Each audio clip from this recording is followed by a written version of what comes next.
आदाब नाजरीन, मैं अकोला महाराष्ट्र से डॉक्टर रेहान खान। आज हम शनाख्त करेंगे एजिमा टेट्राकैंथा की।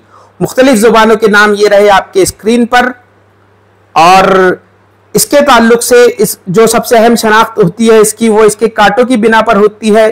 चूंकि इसे 4 कांटे लगते हैं इसके हर हिस्से पर, तो ये देखिए इस किस्म के 4 कांटे होते हैं इस पर, और इसीलिए इसका लातीनी नाम टेट्राकैंथा है, यानी 4 कांटों वाला। और इन्हीं कांटों में इस पौधे के सारे राज पोशीदा हैं। तो ये देखिए इसकी गुलदारी, इनका इसके जोड़ों पर कांटे होते हैं, और फिर उन्हीं जोड़ों से जो है इसकी गुलदारी भी उगती है, और उन्हीं जोड़ों पर जो है इसके पत्ते भी लगते हैं। तो इस तरह खारदार झाड़ी नुमा ये पौधा होता है। और ये देखिए इस किस्म से इसकी गुलदारी है। फिलहाल बारिश के मौसम में तकरीबन, तो यानी गर्मी से इसे फूल लगने लगते हैं, और उसके बाद बारिश में से फल आते हैं।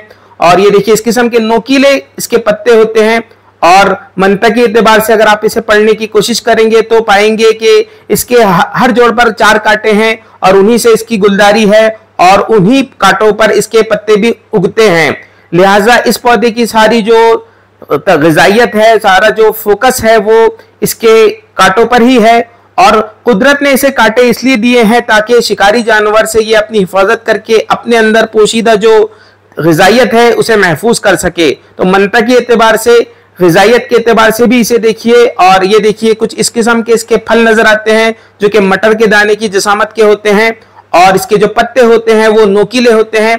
और खासतौर से इसके कांटों को देखिए, चूंकि हर मौसम में इसकी जो शनाख्त है वो इन्हीं 4 कांटों की बुनियाद पर की जा सकती है। तो ये देखिए इसकी गुलदारी और पत्ते और बहुत कुछ नजर आ रहा होगा आपको। और मंतकी नजरिए से इसे हम समझेंगे तो पाएंगे कि ये जो कांटे हैं और इसमें जो ग़िज़ा है, ये पौधा खासतौर से ये देखिए इस किस्म के इसके नोकीले पत्ते होते हैं, और उनकी जो रगें हैं वो भी आपको नजर आ रही होंगी। और तकरीबन हमेशा ये हरा भरा रहता है ये पौधा।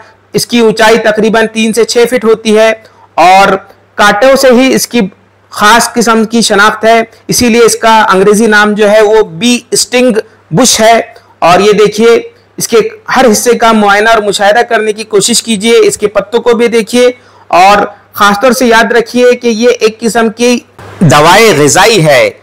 लिहाजा जितने भी डिजनरेटिव चेंजेस होते हैं जिसमें, उनमें ये मुस्तमिल है। और डीमाइलिनेशन ऑफ शीत में भी इसका काफ़ी इस्तेमाल किया जाता है।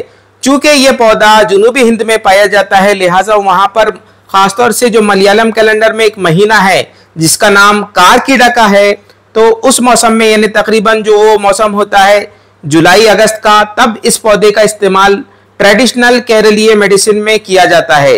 चूँकि उस वक्त जिसमें सौदावियत ज़्यादा होती है, डिजनरेशन ज़्यादा होता है, लिहाजा उस डिजनरेशन को दूर करने के लिए और ग़िज़ाइयत को पुर करने के लिए इस पौधे का इस्तेमाल किया जाता है। और एक किस्म से कायाकल्प का काम ये पौधा करता है, जिस्म को पूरा नया कर देता है, चूँकि इसमें इस कदर ग़िज़ाइयत पाई जाती है। इसीलिए आजकल जो ब्रेन डिजनरेटिव चेंजेस है उसमें भी इस पौधे का इस्तेमाल किया जाने लगा है। और जो मंतकी एतबार से देखेंगे अगर आप, तो इसके हर जोड़ पर कांटे हैं, यानी जोड़ों में, इंसानी जोड़ों में जो दर्द होता है, जो कांटों की तरह चुभता है, उन पर यह पौधा काम करता है। और चूंकि जोड़ों पर काम करता है इसलिए हड्डियों पर भी काम करता है, और हड्डियों पे काम करता है इसलिए उसके अंदर जो बोन मैरो होता है उस पर भी काम करता है।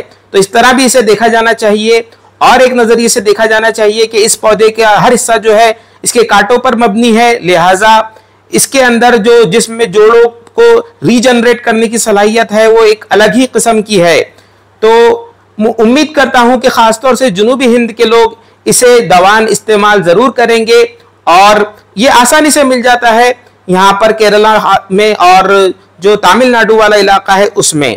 तो ये देखिए ये है एजिमा टेट्राकैंथा, और इसका इस्तेमाल यहाँ पर और एक नाम से, यानी यशंकला नाम से भी किया जाने लगा है। और ग़िज़ाइयत के एतबार से इस पौधे की बहुत ज़्यादा अहमियत है, इसीलिए इस पौधे का वीडियो मैं बना रहा हूँ। तो आप ये देखिए इसकी उसत का भी अंदाज़ा लगाइए। ये एक झाड़ी ही है तकरीबन, जिसकी ऊंचाई 3 से 5 फीट है, और इसको छूना काफ़ी दुश्वार होता है, लेकिन ग़िज़ाइयत के लिए ये ख़तरा ज़रूर लीजिए।